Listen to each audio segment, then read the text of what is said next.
Okay, so in this video, we'll be talking about trust companies. All right, so before today, in the previous years or maybe previous decades, trust companies are separate financial institutions, right? But currently, most of, the services provided before by trust companies are now also being offered by universal banks and commercial banks. All right, so in this video, we'll go over the definition or what exactly is a trust company and the services that they do provide to the people. So again, currently, trust is a service or some sort of asset management or fund management, and then it's also being provided nowadays by banks. And normally, if you'd like to set aside a trust fund, you can go to banks, and then I'm not sure if there are separate trust companies nowadays. I believe in recent years or in recent decades, it's either they've been absorbed by banks and they became subsidiaries of banks. So currently, that's the situation, okay, for the trust companies. Okay, so we have here again an article from Investopedia about trust company. So for the definition, a trust company is a legal entity that acts as a fiduciary, agent, or trustee on behalf of a person or business for the purpose of administration, management, and the eventual transfer of assets to a beneficial party or beneficiary. Trust company acts as a custodian for trust, estates, custodial arrangements, asset management, stock transfer, beneficial ownership registration, and other related arrangements. Okay, so let's provide you with a scenario. All right. So normally, trust funds are being made by the rich and the wealthy. If they have excess assets and they want to set aside funds for the future of their children or their grandchildren or their future generations. So what they do is they engage the services of a trust company. They set aside their assets and then put it in a trust company, a trust fund, essentially. And these assets, it could be any form of assets. It could be cash. And then normally it's in cash, right? But these cash are to be invested by the trust company. And the trust company is in a way tasked to ensure that this fund would be earning money over time. And then the earnings would be given to the beneficiary of the trust fund, which is normally designated by the creator of the trust fund ahead of time. Okay, so again, normally parents to their children or grandparents to their children. So something like that, all right? So you have your fund, right? And then over the course of the it would be managed by the trust company. They're probably going to assign someone, an agent or a trustee or some person to manage that particular fund, right? So that it would earn money. Now, there is what we call net earnings. Okay? So the fund would be invested in different types of investments and then it would earn money. And then, of course, the trust company would, get a certain fee for managing that fund, and then of course the agent would also have expenses or other fees, a certain rate or a certain amount that has been agreed with the creator of the trust fund, the client, right? And so the net earnings after deducting all the expenses or fees by the trust company would be added to the trust fund, all right? And then over time it would accumulate, right? And then you have the beneficiary. So normally, there are certain conditions like the beneficiary should be, let's say, of legal age when they turn 18, and then the fund should be used for their education or for certain purposes, right? Okay, so you have your beneficiary, and let's say he or she is now allowed to receive benefits from the trust fund. So normally, the cash out or the benefits are taken from the accumulated earnings of the trust fund, all right? The principal or the original trust fund, it's not, it's normally not supposed to be touched so that it would continue to be invested and it would continue to earn money for the trust for the beneficiary, right? So normally, what is being given out as benefits to the beneficiary are the earnings only of the trust fund. All right, so that it's insured. In a way, it's being ensured that the trust fund would continue to earn money over time, and it would continue to support the beneficiary. All right.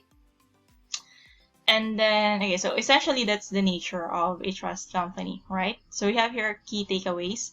A trust company, again, legal entity, okay, typically tasked with the management of assets, acts as a custodian. Trusts are managed for profit, which it may take out of the assets annually or upon transfer to the beneficial third party, right? How trust companies work. Although trusts often have an individual assigned as a trustee, a trust company can also act in the same capacity. So sometimes they do have a certain individual managing the fund. Sometimes, they could rotate, or a person could be assigned to a number of trust funds. Okay. A trust company does not own the assets its customers assign to its management. Of course, it's still owned by the customer or the client. Okay, but it may assume some legal obligation to take care of the assets on behalf of the other parties. Okay, from the word trust, so essentially the customer is trusting the trust company to manage the fund well, and that any benefits that would arise from its proper management would inure to the benefit of the client. But of course, the trust company would have certain fees or payments that it would also get from the management of that particular fund. Okay, so now you have the person assigned to manage the trust, right? So these people are probably experts, but from the beginning, I believe, if you're a person who's able to properly manage assets of other people, so you should also be a wealthy person, right? And so I think most of them start as a person with expertise but without the principal. And over time, they do earn money as well from managing the fund of the wealthy or the rich individuals. Okay, and then sometimes I believe they manage the fund of their clients together with their own, funds.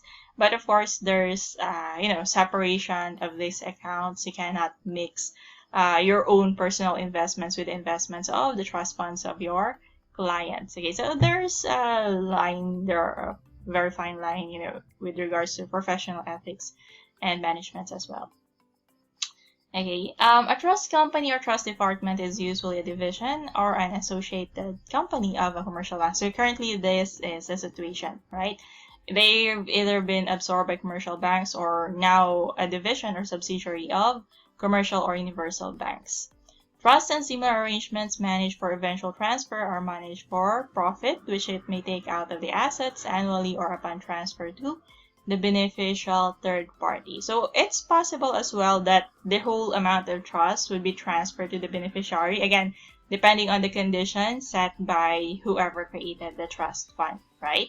So most of the time, it's only, the earnings and then provided to the beneficiary. But there are other times, let's say the beneficiary, when he turns, let's say 30 years old or 40 years old, and he already has experience on how to manage his money well, and let's say he also ventured into managing businesses, then let's say that the whole fund can now be transferred to the beneficiary. So that's also possible. That's a possible condition. So again, it would depend on the conditions set for the beneficiary, okay, what the trust company would abide to. Okay, so there are many trust companies to choose from, ranging in size and fees. The larger trust companies provide more products and services, but may lack the personal touch of smaller institutions. So sometimes they do, just pool the money, and then the investments are, essentially collated together, and then after the earnings distributed to all the accounts that they are handling, right? So that's what happens for big companies, to make it easier for them to manage those funds. But for smaller ones, so sometimes they do have, assigned individuals for each trust fund. Okay, some of the larger trust companies are Northern Trust. Okay, so these are in America, right? These trusts generally charge their fees based on a percentage of assets ranging from 0.25% to 2%, depending on the size of the trust. Okay, but if you would think about it, percentage of assets, this is in a way disadvantageous to the client. So I think they do have stipulations as well, percentage of the earnings. Instead of the assets, you provide the fees based on the earnings. So in that way, the agent would be more careful in managing the investments and would be more analytical about it, so that the investments would earn more money, and the more the fund earns, then the more money as well would come into him in the form of fees, right? What trust companies offer? So trust companies offer a variety of services, including the daily operational tasks for managing the trust. Also, there are many types of trusts that can use trust companies as a trustee, such as charitable trusts. Okay, so it's not just individuals. Sometimes organizations can also use trust companies. Wealth management services are one of the most common uses for a trust company, which includes investment management and wealth preservation, so that the client's future generations have the funds when needed. Okay, sometimes, these stories of these wealthy individuals, so they labor, to get to where they are, to build these companies and to earn so much money. But then you'd notice that, the next generations are kind of spoiled. They do not know the value of money, the value of hard work. So to protect them from, eventual financial losses, depletion of the financial resources, so they put money in trust companies, in trust funds instead. Okay, and let those experienced individuals manage the money so that it would not be depleted or wasted by these careless generations, right? Until they are old enough or experienced enough to know how hard it is to earn that money, all right? Trust companies offer asset management services such as bill pay, check writing, and other features. Trust companies also offer brokerage services with a wide array of investments available to their clients. So, the trust funds could be invested in bonds, in stocks. Some trust companies can build financial plans for their clients for additional fees depending on the level of service needed. Okay. Trust companies are also used in estate planning matters. Okay, so if you have a lot of property, especially in an estate, so a trust company can be left as successor trustee for a trust when there are no financially responsible family members. Upon the death of the grantor, the trust company will become the new trustee and manage the assets according to the terms of the trust, conditions set forth by the person. And then the distribution of, the inheritance to the people. Sometimes they do not distribute the actual trust fund, but only, again, just the earnings, so that it would continue to support the beneficiaries. Because, again, there's that danger that if the amount of the fund itself is given out, then it could just go to waste if not properly managed. Benefits of a trust company. So a trust company is hired to act as a fiduciary, meaning they act on your behalf and won't take advantage of you. So again, there's trust. Okay. As a result, a trust company can make all of the investment decisions and act in the best interest of its clients. So in a way, they are also paid very well.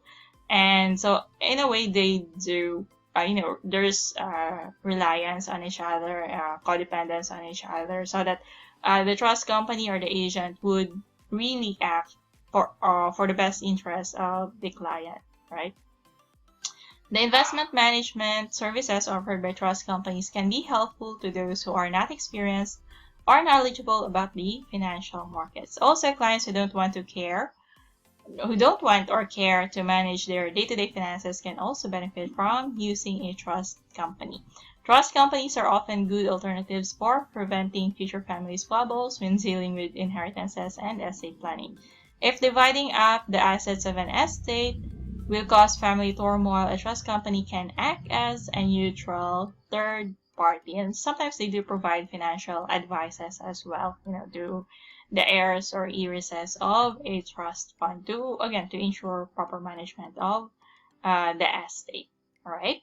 So that's it for this video. Again, we just covered the current situation for trust companies, their definition, nature, and how they essentially work, and what are they. So again, normally for, people who have a lot of assets and who doesn't have the time to properly manage them for the assets to earn more money for them, all right, and who are in a way concerned that the future generations of their family may not be able to properly manage the assets. Okay, so that's it for this one. Again, this is about trust companies. So thank you and bye.